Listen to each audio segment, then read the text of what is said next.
It was the kind of birthday that reminded me how good life could be. One of those rare moments where everything felt in place. I had turned 40 that day, and my wife, Emily, had organized a celebration that was, as always, flawless. Our home was filled with the buzz of laughter and conversation. Colleagues from the university mingled with friends we'd known for years, and a few of my current students had been invited too. The evening light cast a warm glow over the yard, and for a moment, I stood back, watching the scene like it was a perfect snapshot of my life. One of those students, Michael, stood out. He wasn't just any student. Over the past year, Michael had become more than just a name on my class roster. He'd become a close friend.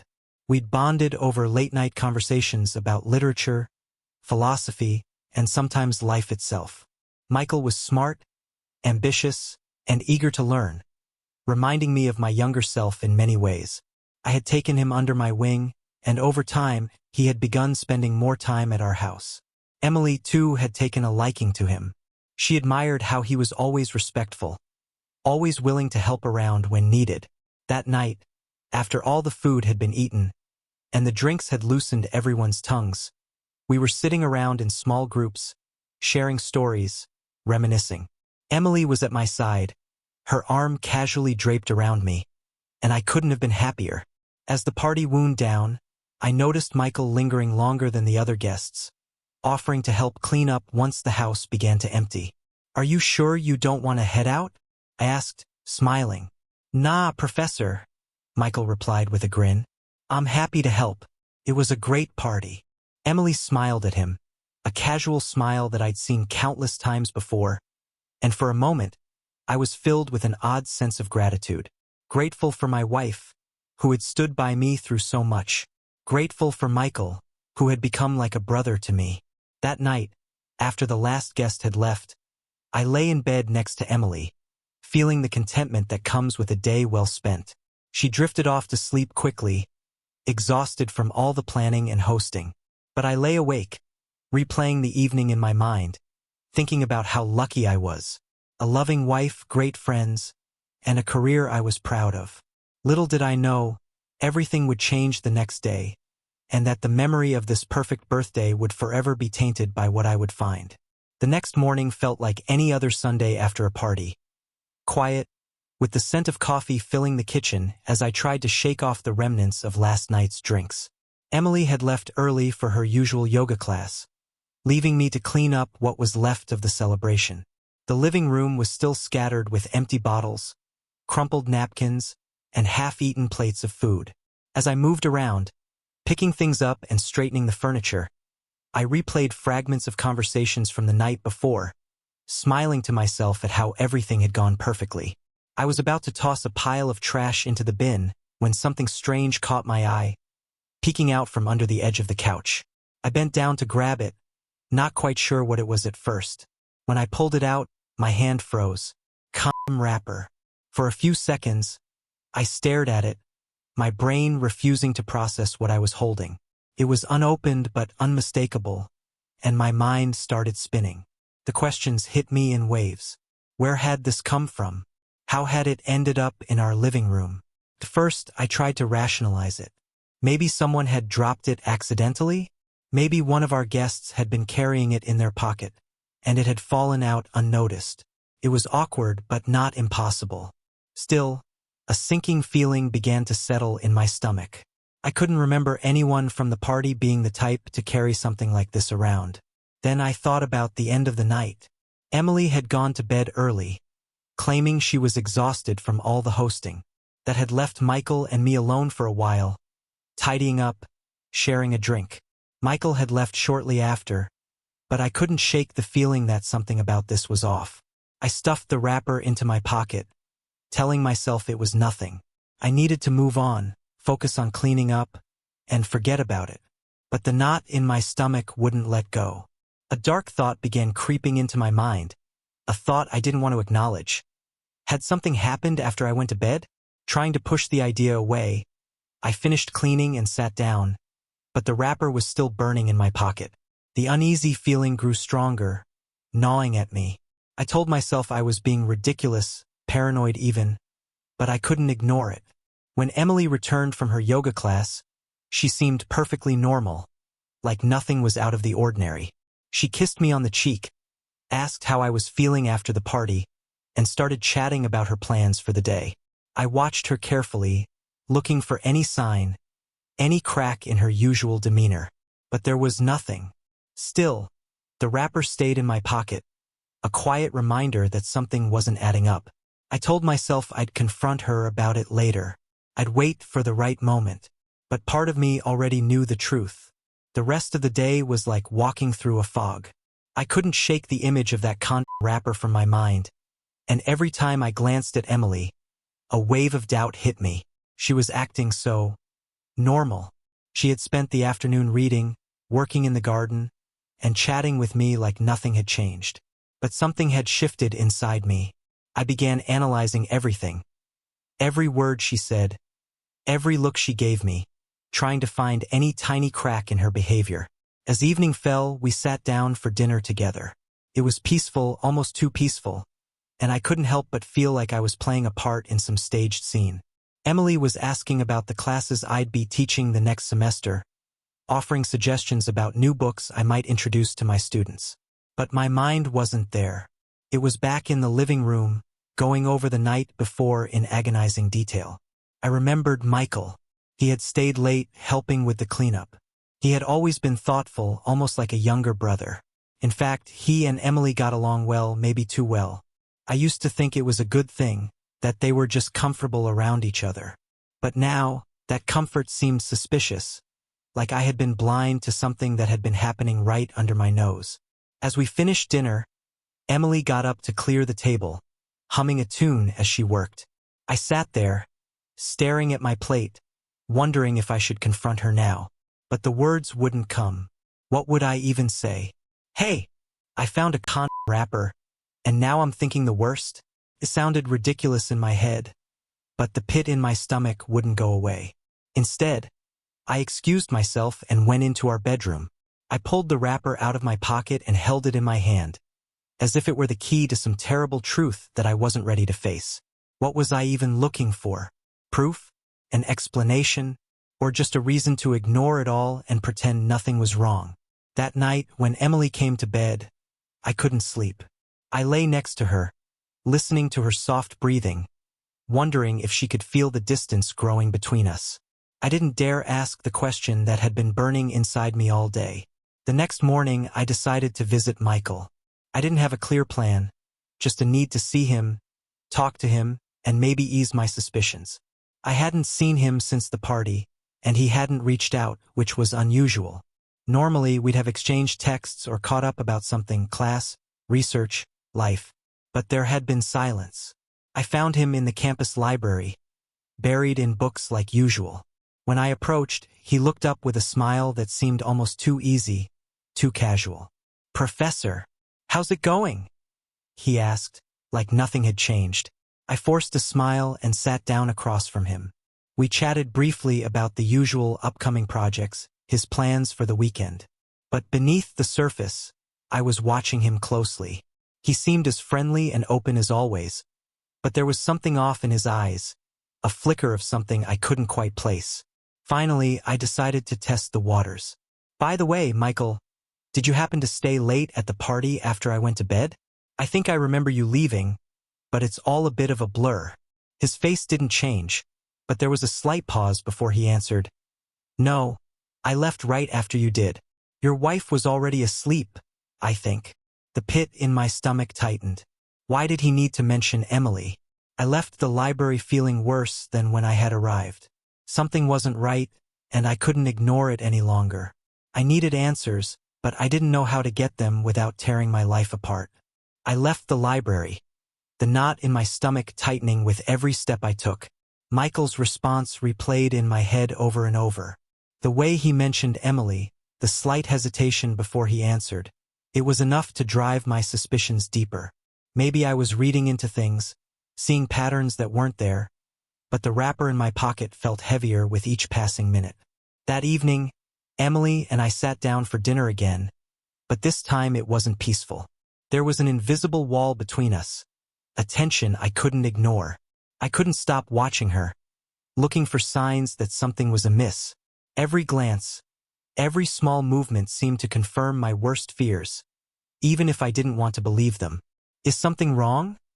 she asked suddenly, catching me off guard. Her voice was soft, but there was an edge to it, as if she already knew the answer. I hesitated. I hadn't planned on bringing it up yet, but maybe this was the moment. Maybe I needed to just ask, straight out, and get it over with. "Emily?" I began slowly, trying to keep my voice steady. "I found something yesterday, after the party." She raised an eyebrow, her fork hovering over her plate. "Oh? What did you find?" I swallowed hard. "A condom wrapper. In the living room." For a moment, she didn't react. She just blinked, the question hanging in the air between us. Then she put down her fork and stared at me, her face carefully neutral.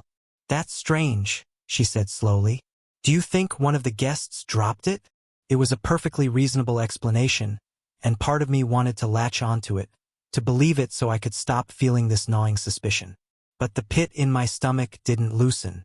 If anything, it tightened. "I don't know," I admitted, "but it was just there, and it doesn't make sense. I don't know who would have brought something like that." Emily sighed, pushing her plate away. "You're overthinking this," she said, her tone shifting to something closer to annoyance. "We had a lot of people over.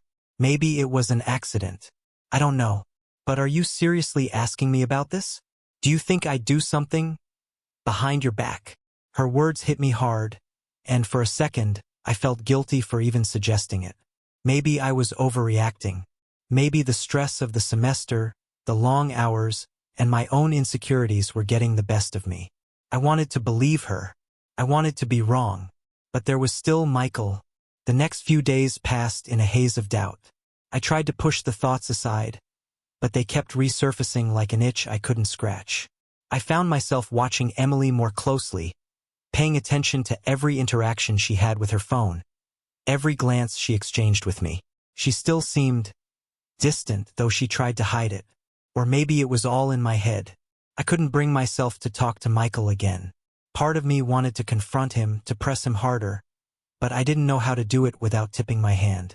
I didn't want to lose the only friendship I had outside of my work. Then, one afternoon, I received a text from him. "Hey, Professor. I've been thinking about your question the other day. Can we meet up? I feel like we need to talk." My heart raced as I read the message. I didn't know what to expect, but the pit in my stomach told me that whatever Michael had to say, it wasn't good. We met at a small cafe near campus. When I arrived, Michael was already seated, staring into his coffee cup like it held the answers to some unspoken question. His face looked tired, conflicted. "Thanks for meeting me," he said as I sat down. His voice was unusually subdued, lacking its usual casual energy. "No problem," I replied, my nerves on edge. "What's on your mind?" He sighed deeply, running a hand through his hair before looking at me with a seriousness that sent chills down my spine. "Look, I need to be honest with you about something, Professor." I leaned forward, my pulse quickening. "Go on." He hesitated, and for a moment, I thought he might change his mind. But then he said it, the words that would shatter everything I had tried to hold together. "Something happened between Emily and me after your birthday party." The world seemed to tilt around me, and for a few seconds, I couldn't breathe. I stared at him, the words barely registering in my mind. "What do you mean, something happened?" I managed to ask, though my voice was barely above a whisper. Michael looked down, unable to meet my eyes. I made a mistake. We were drinking, and one thing led to another. I didn't mean for it to happen, but it did.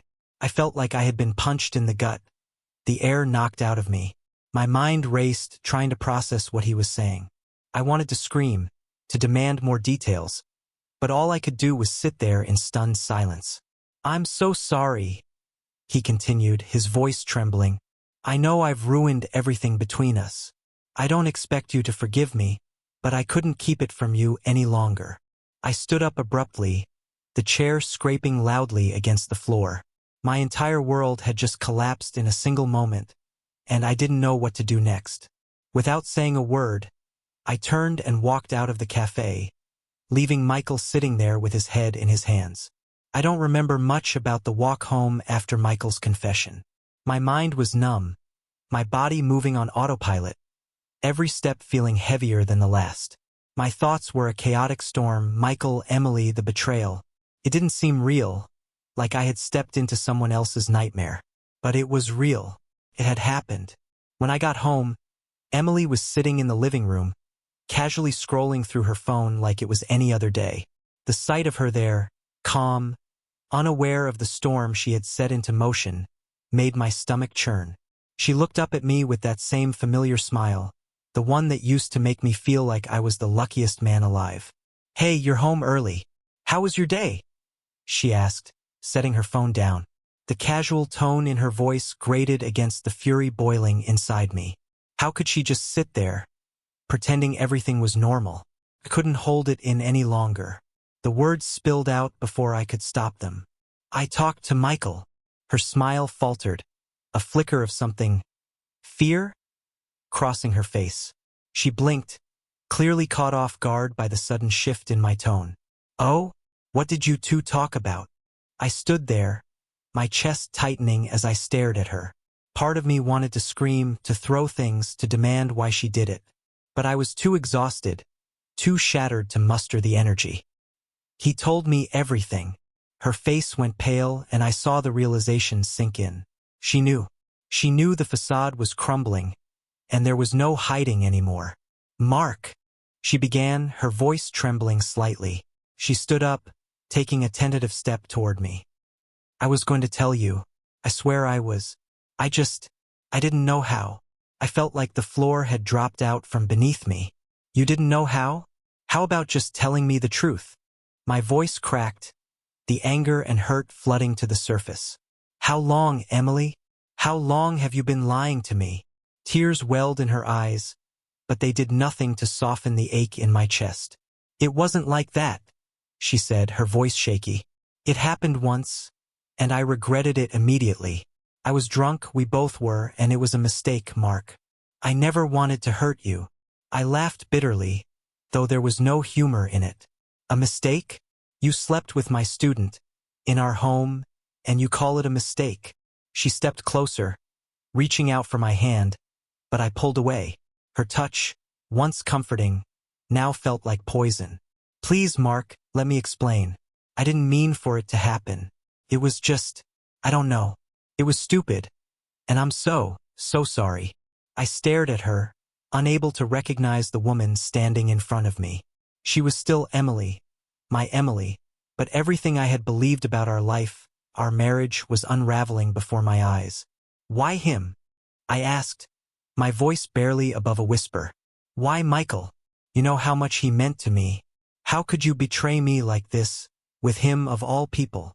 Her tears were falling freely now, and she looked at me with a mixture of guilt and desperation. "I don't know," she sobbed.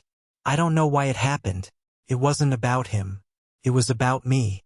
I've been feeling lost, and I made a terrible choice. I know I've broken your trust, and I don't expect you to forgive me, but please, don't throw everything away because of this. We can work through it. I love you, Mark."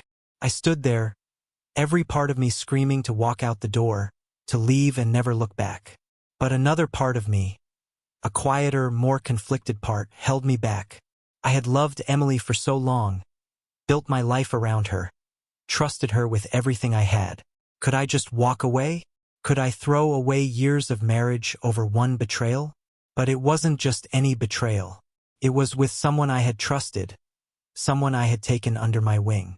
The weight of that, combined with the infidelity, made it feel so much worse. "I need time," I said finally, my voice hoarse. I can't do this right now." Emily's face crumpled in pain, but she nodded. "I understand," she whispered. "Take whatever time you need. I'll be here when you're ready." Without another word, I turned and left the house. I didn't know where I was going, only that I needed to get away from her, from everything. I walked aimlessly through the streets, the crisp autumn air biting at my skin, but I barely felt it. My mind was a blur of memories, regrets, and questions that had no answers. How had it come to this? How had my life, which had once felt so perfect, fallen apart so quickly? The days that followed felt like a blur, a haze of confusion, anger, and exhaustion. I hadn't gone home after leaving that night, deciding instead to crash at a friend's place. Luckily, he didn't ask too many questions, just let me stay in his guest room, giving me the space I needed. I couldn't bring myself to look at my phone, to deal with any of it. I knew Emily must have been calling, texting, trying to reach me, but I didn't want to hear her voice. Every time I thought about her, about what she had done, I felt sick. The trust one had built with her over years, the foundation of our marriage, had crumbled in an instant. I didn't talk to Michael either.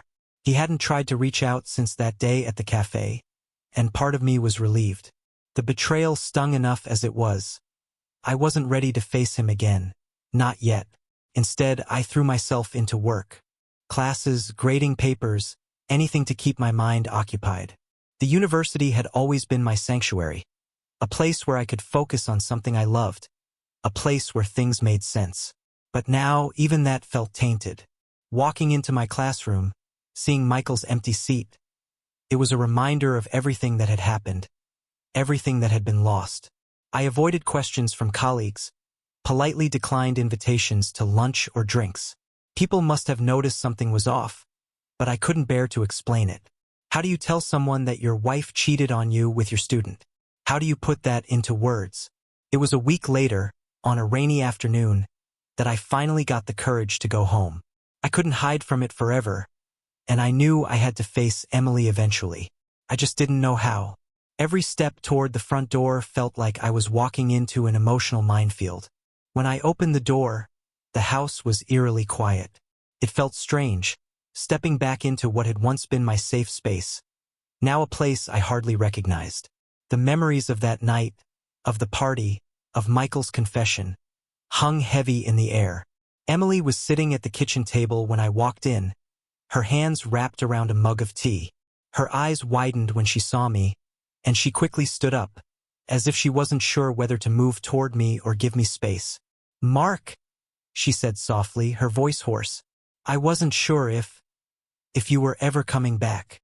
I didn't answer right away, just stared at her, trying to figure out what to say. I had spent days rehearsing this moment in my head, imagining all the things I would ask, all the things I would say. But now, standing in front of her, all of those words seemed inadequate. "I'm here now," I finally said, my voice flat. "We need to talk." She nodded, her face pale and drawn, the weariness etched into her expression. It was clear she hadn't been sleeping either. "I know. I've been waiting." I sat down at the table across from her, the silence between us heavy with unspoken pain. For a long time, neither of us said anything. It was like we were both too scared to be the first to speak, to break the fragile peace between us. Finally, I sighed. "I just don't understand why," I said, my voice cracking. "Why him? Why Michael? You know how much he meant to me. You knew what that would do to me." Her lip trembled as she lowered her gaze, unable to meet my eyes. "I wish I had an answer that made sense," she said, her voice barely a whisper. "It wasn't planned. It just happened. I was feeling lost, disconnected from myself, from us. And he was there. I wasn't thinking clearly. I didn't want to hurt you, Mark. I never meant for it to go this far." "Disconnected," I repeated, shaking my head in disbelief. "How? We've been together for so long, Emily. I thought we were happy. Why didn't you talk to me? Why didn't you just tell me you were struggling?" She let out a soft sob, wiping at her eyes. "I didn't know how. I was afraid of disappointing you. You've always been so put together, so focused, and I started feeling like I wasn't enough, like I wasn't the woman you fell in love with anymore. And I didn't know how to tell you that." Her words hit me hard, the weight of them sinking deep into my chest. The anger that had been fueling me for the past week flickered, replaced by something more complicated, something like grief. Maybe I hadn't noticed. Maybe I had been too wrapped up in my own world, too focused on work, on my role as a professor, to see what was happening right in front of me. But that didn't change what she had done. "You betrayed me, Emily," I said quietly, the hurt thick in my voice. "You chose to turn to someone else. And not just anyone, Michael. He was like family to me. And now everything's destroyed." She sobbed openly now, her shoulders shaking with the weight of it all. "I know," she whispered. "I know I ruined everything. And I'm so sorry. If I could take it back, I would. But I can't. All I can do is ask for your forgiveness. For a chance to make things right between us." I sat there, staring at her, the woman I had built my life around, the woman I thought I knew better than anyone. I had loved her for so long, through so many ups and downs, and now, I wasn't sure if I could ever love her the same way again.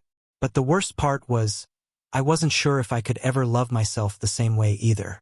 "I don't know if I can forgive you," I said slowly, my voice raw. "I don't know if I can get past this. It's like everything I thought we had was a lie." She nodded, tears streaming down her face, but she didn't say anything. There was nothing left to say. We both knew that whatever came next, nothing would ever be the same again. After that conversation, the days passed slowly. Every moment in that house felt suffocating, haunted by memories of what once was and the bitter reality of what now stood in its place. Emily tried to reach out, to make amends in small ways. Cooking dinner, sitting with me in silence, sending me quiet glances full of regret. But I couldn't look at her the same way anymore. Her presence, once comforting, now stirred a mixture of anger, sorrow, and confusion within me. I couldn't bring myself to leave, though. Something held me back, an invisible tether that kept me rooted in the life we had built together. Perhaps it was the sheer weight of the years we'd spent together, or maybe I was still searching for answers, hoping to find some reason that would make sense of this mess.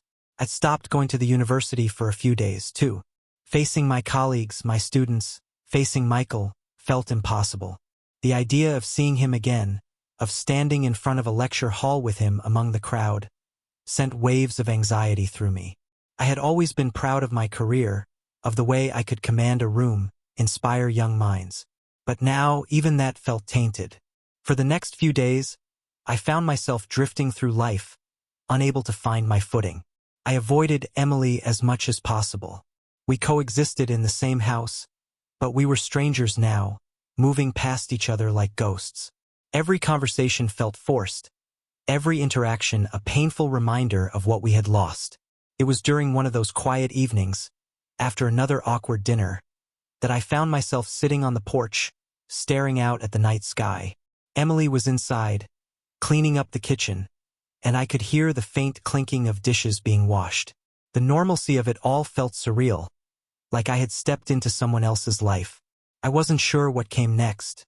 The idea of staying, of trying to rebuild what had been broken, seemed impossible. But leaving, walking away from the life we had spent years building, felt just as impossible. As I sat there, lost in thought, Emily stepped out onto the porch. She didn't say anything at first, just stood beside me, her arms crossed against the chill of the evening air. Finally, she spoke, her voice soft and hesitant. "Mark, I know things are bad between us. I know I'm the reason for that. But I want to try. I want to fix this if you'll let me." I stared ahead, my mind swirling with 1,000 conflicting emotions. Could we fix this? Could I ever trust her again? "I don't know, Emily," I said quietly. "I don't know if we can ever go back to the way things were." She nodded, her eyes full of sadness. "Maybe we can't, but I'm willing to do whatever it takes to try." We sat there in silence for a long time, the weight of our broken marriage hanging heavy between us. And for the first time, I wondered if there was even a way to rebuild something that had been shattered so completely. The silence that followed Emily's words was heavy, pressing against my chest like a weight I couldn't shift. I sat there, staring out into the darkness, wondering what fixing this would even look like. The trust, the love we'd spent years building, was it even salvageable? Part of me wanted to say yes, to grasp onto the hope that maybe we could find our way back to each other. But the betrayal still burned in my mind, like an old wound that refused to heal. "I don't know if I can ever trust you again," I said finally, my voice hollow. "I want to, But every time I look at you, all I can think about is what you did. What you and Michael did. Emily's breath caught in her throat, and I could feel the weight of her guilt, her regret, hanging between us. I understand, she whispered, her voice barely audible. I don't expect you to forgive me right away. I don't even know if you can. But I want to try, Mark. I don't want to lose you. I turned to face her, and for the first time in days, I really looked at her. Her face was pale and drawn, her eyes swollen from sleepless nights and tears. She looked as broken as I felt. But beneath the surface, I saw something else too, determination. A desire to make things right, even if we both knew it wouldn't be easy. You're not the only one who's lost something, I said quietly, my voice laced with exhaustion. I lost too. I lost you, and I lost someone I thought was a friend. And I don't know if I can ever forgive either of you for that. Emily nodded, wiping away the tears that had started to form in her eyes. I know, she whispered, but if there's any part of you that still wants this, still wants us, I'll do whatever it takes. I'll go to therapy, I'll give you all the space you need, whatever you want. I don't want to give up on us. Her words hung in the air, and for the first time, I felt the smallest flicker of hope. Maybe we couldn't go back to the way things were, but could we find a new way forward? Could we rebuild something out of the rubble of what had been? I'm not ready to forgive you, I said, my voice steady. But I'm willing to try. For now. It wasn't much, but it was the first step. The first step toward something, though I wasn't sure yet if that something was a reconciliation or just closure. Either way, I knew it was time to face the situation head-on. Over the next few weeks, we started couples counseling. It felt strange at first, sitting in a small, sterile room with a therapist, laying bare the mess of our relationship for a stranger to dissect. But slowly, through those sessions, we began to unravel the tangled threads of our pain. Emily talked about feeling disconnected, about how she had been struggling with her own sense of identity and purpose. I talked about the betrayal, about how the affair had shattered the trust one had built over the years. The therapist helped us break things down piece by piece, trying to understand where things had gone wrong. It wasn't easy. There were days when I didn't want to go, days when I didn't want to hear any more about her regrets or her reasons. But I went anyway because even if I couldn't forgive her yet, I needed to understand. Through it all, Michael stayed absent. I hadn't seen him at the university, and part of me was relieved. I had heard through some colleagues that he had dropped out, moved away from the city to take some time off. The thought of him still stung, but I was glad he was gone. His presence would have been a constant reminder of what had happened, and I needed space to heal. One night, after one of our therapy sessions, Emily and I sat in the living room, the TV playing in the background. We weren't really watching it, though. We were just sitting together, a quietness between us that was less strained than it had been before. Do you think we'll ever get back to where we were? She asked softly, her voice hesitant. I thought about it for a moment, staring at the flickering screen. No, I said honestly. I don't think we'll ever get back to where we were. But maybe that's okay. Maybe we can build something different. Something better. She nodded slowly, absorbing my words. I hope so, she whispered. I didn't know if I believed it myself. The truth was, I still wasn't sure if I could ever fully trust her again. But I also knew that I wasn't ready to give up just yet. Maybe that was enough for now. The next morning, I woke up earlier than usual. The sun was barely rising, casting a soft golden glow across the bedroom. Emily was still asleep beside me, her breathing slow and steady. For the first time in weeks, I didn't feel the immediate sting of betrayal when I looked at her. There was still pain, but it didn't feel as sharp. It was a dull ache, something I had grown accustomed to carrying. Quietly, I got out of bed and walked to the kitchen, making myself a cup of coffee. As I stood there, sipping the hot liquid and watching the sun rise over the neighborhood, I realized that something had shifted in me. I wasn't healed, not by a long shot, but I was starting to accept the reality of what had happened, and with that acceptance came a strange sense of peace. I still didn't know what the future held for Emily and me. There were so many things we needed to work through, so many scars that needed time to heal. But for the first time in a long time, I felt like maybe, just maybe, we could make it through this. It wasn't the life I had imagined, but it was the life I had, and I was willing to try. The weeks following that quiet morning were some of the hardest I had ever faced. Every day felt like a test, a constant tug-of-war between the love I still had for Emily and the lingering resentment that clung to my heart. Our days had become a mix of cautious conversations and strained silences, but there were moments, small moments, where it almost felt normal again. We talked more than we had in months, sometimes about the deep fractures in our relationship, other times just about mundane things. Dinner plans, upcoming events, even the weather. It felt like we were trying to rediscover who we were, not just as a couple but as individuals. Counseling helped, though it was far from easy. There were sessions where I felt like we were making progress, where I could see the glimmers of hope that maybe, just maybe, we could come out of this stronger.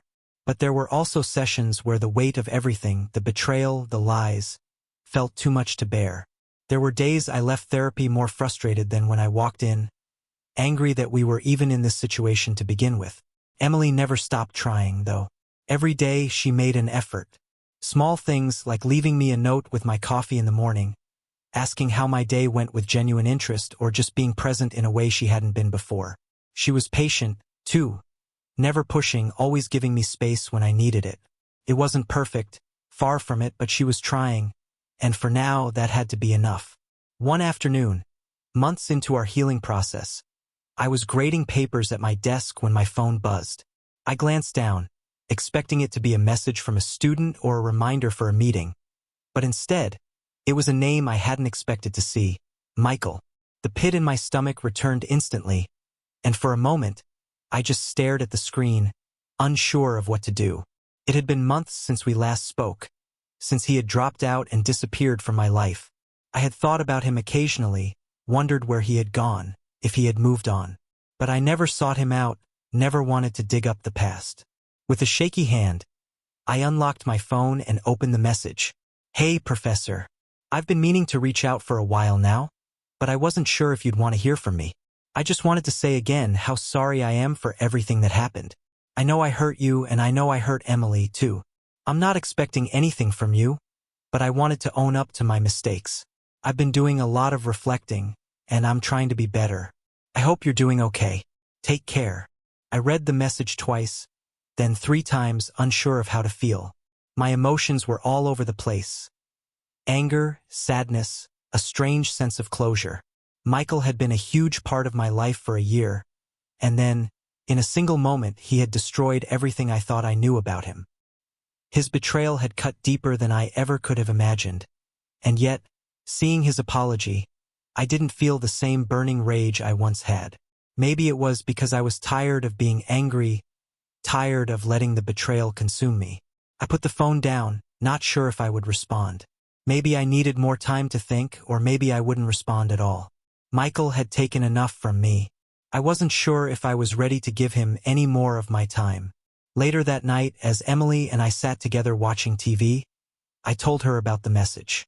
Her face paled slightly, and she shifted uncomfortably on the couch, tucking her legs under her. "What are you going to do?" she asked cautiously, her eyes searching mine. "I don't know," I admitted. "I don't think I'll respond. I'm not sure if there's anything more to say." Emily nodded, her gaze falling to the floor. "I understand. I haven't heard from him either. Not since everything." Her voice trailed off, and I could sense the same unease in her that I felt. Michael's presence, even through a simple text message, was enough to stir up the emotions we had both been working so hard to bury. "You don't need to respond if you're not ready," she said quietly. "This is your decision, Mark." I nodded, grateful for her understanding, though the thought of Michael still lingered in my mind. Could I ever forgive him? Could I move on from this without harboring the bitterness that had taken root in my heart? In the following days, I thought less and less about Michael. I decided not to respond to his message, not out of anger, but because I had realized that forgiveness, for me, wasn't about him. It wasn't about giving him absolution or making peace with what had happened. It was about letting go of the hold he had over me. I didn't need his remorse to heal. I needed my own strength to move forward. And slowly, I started to find that strength. Emily and I continued to work on our relationship. There were still difficult moments. Times when the memories of her betrayal resurfaced, when the doubts crept back in, but we kept moving forward, one step at a time. We learned to communicate better, to be more open with each other about our feelings, our fears, our needs. It wasn't easy and it wasn't fast, but it was progress. One evening, months after Michael's message, I found myself sitting on the porch again, just like I had on that night when everything felt like it was falling apart. This time, though, things felt different. The air was still cool, but there was no heaviness, no cloud of despair hanging over me. I felt lighter, not completely healed, but lighter. Emily came out and joined me, sitting beside me in silence. We didn't need to say anything. Sometimes words weren't necessary. The quiet between us was enough. For the first time in a long time, I felt like maybe, just maybe, we were going to be okay. It wasn't just one night. It wasn't just a mistake. Emily and Michael had never stopped. All those nights I had spent sitting beside her, believing we were healing, they had been lying to me. The affair hadn't ended after that one horrible night I had discovered months ago. It had been going on continuously behind my back the entire time, all while she had looked me in the eye and promised me she was trying. I scrolled further, my heart sinking deeper with every message. They had met regularly in places I never would have thought to check. There were references to their private moments together, inside jokes they had shared, and even discussions about how to keep everything hidden from me. Emily had been careful but not careful enough. And here, in her own words, was the truth I had been too blind to see. My hands clenched the edge of the counter as the weight of the betrayal crushed me all over again. But this time it was different. This time it wasn't shock. It wasn't the searing, immediate pain of discovery. It was something colder, something far more dangerous. I felt the familiar surge of anger rise up, but I didn't let it take control. Not this time. I closed her phone and placed it back exactly where she had left it. My heart was still racing, but outwardly, I was calm. Too calm, even. She didn't know I knew. Not yet. And I wasn't going to tell her. Not now. Revenge wasn't something I had ever imagined myself capable of. But standing there in that kitchen, I felt something shift inside me. I had trusted her, opened myself up, forgiven her once. And she had taken that trust, that fragile new hope, and destroyed it. She had made a fool of me again. But I wasn't going to be the fool this time. I took a deep breath and turned off the lights, walking up the stairs as if nothing had changed. In the bathroom, I could hear the sound of water splashing softly as Emily bathed, humming to herself. She had no idea that her lies were unraveling, that the life she had been carefully balancing was about to collapse. I wasn't going to confront her. I wasn't going to storm in and demand answers. I had already learned that confronting her only gave her more power, more chances to manipulate the situation. No, I had something else in mind. Something that would hurt her the way she had hurt me. I was going to play the long game. I walked into the bedroom, my face calm, my thoughts already forming a plan.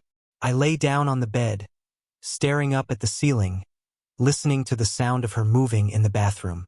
Everything seemed fine on the surface, and for now it would stay that way. But deep down, I was already plotting my revenge. If this story made you reflect or sparked any thoughts, leave a comment below. I'd love to hear what you think.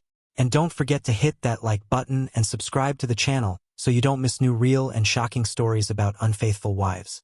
Your support helps us share more stories like this one. See you in the next video.